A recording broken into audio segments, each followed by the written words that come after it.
आज फिर से पुलिस पर एक परिवार ने गंभीर आरोप लगाए हैं। अगर उनकी बात को सही माना जाए तो ये पुलिस की एक बड़ी लापरवाही सामने आई है, जहां पर एक लड़के को पुलिस ने अपनी हिरासत में रखा और मां बाप को उसके हिरासत में होने की इत्तला तक नहीं दी गई।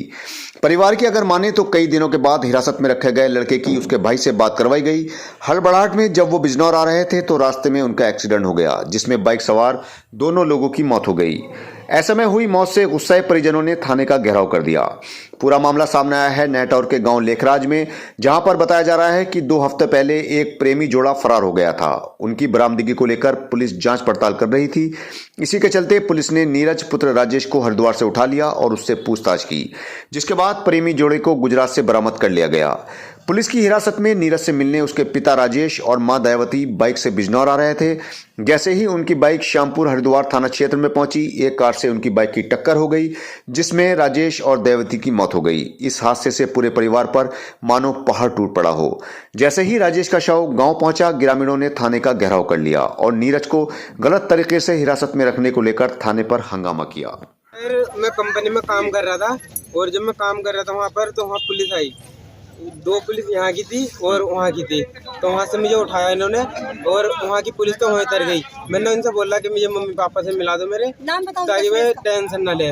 तो वहाँ से इन्होंने बोला कि कोई नहीं, उन्हें हम बता देंगे। तो यहाँ ले आए, यहाँ ला के मुझे हवालात में डाल दिया इन्होंने। क्या दिन से?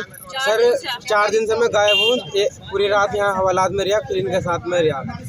और मैंने बहुत बार बोला कि मेरी मम्मी पापा से बात करा दो, मैं टेंशन ले रहे हो। तो अब वहाँ से आते हुए तुम्हारे मम्मी पापा का एक्सीडेंट हो गया? जी सर, जब मुझे यहाँ पे इन्होंने डाल दिया ना, तब इन्होंने मेरी एक बात कराई। जब मैंने अपने भाई से बात करी, पहले मम्मी को नमस्ते कही, मम्मी टेंशन में थी।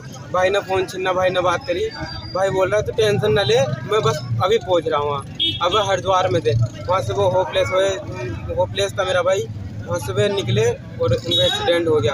और जो सुरेश था, उसने मुझे मारने की धमकी दी। उसने बोला कि अगर वे लड़के ना मिले ना जो भागे थे, तो तू, तेरा खानदान, तेरा परिवार सब मारा जाएगा, सबको मारूंगा। उसने बोला कि मेरे जो बाबा था ना, जो मेरा बाबा था, वो कसाई को गोली मारी थी उसने। अब तू देख ले, मैं भी उसका ही लौंडा हूँ। अब तू देख ले मैं क्या कर सकता हूँ। जो लड़के भागे हैं ना, उन्हें और मुझे एक साइड ले गया और फिर बोला अगर तुम यहाँ से बच गए तो यहाँ से बचने के बाद या तो मैं मार दूंगा या मेरे लोंडे पंकज और विशाल या वे मार देंगे। हुआ तुम्हारे साथ? 3 क्या तारीख से उठाया, ये बताओ क्या नाम, उससे हमें बताया नहीं ना, उसके माँ बाप को पता। कंपनी से उसे उठाया गया। अच्छा, तो उसे धमकी दी और जब तुमने बता दिया तो तुम्हारा पूरा परिवार नष्ट कर देंगे हम। अच्छा। अब तो यही मार के कहीं घेर देंगे। फिर क्या हुआ? पीछे से लड़के के नू मार के पीछे को वो कर दिया, अलाती में ले गए, उससे पूछा गची करी। यो बताओ अब क्या हुआ? अब क्या हुआ? अब हमें जी इंसाफ चाहिए। मुकदमा हमें डलवाना नहीं बिल्कुल भी। उसके माँ बाप नहीं है, उसका छोटा भाई था, बच्चे को छुड़ाने के लिए आ रहे थे।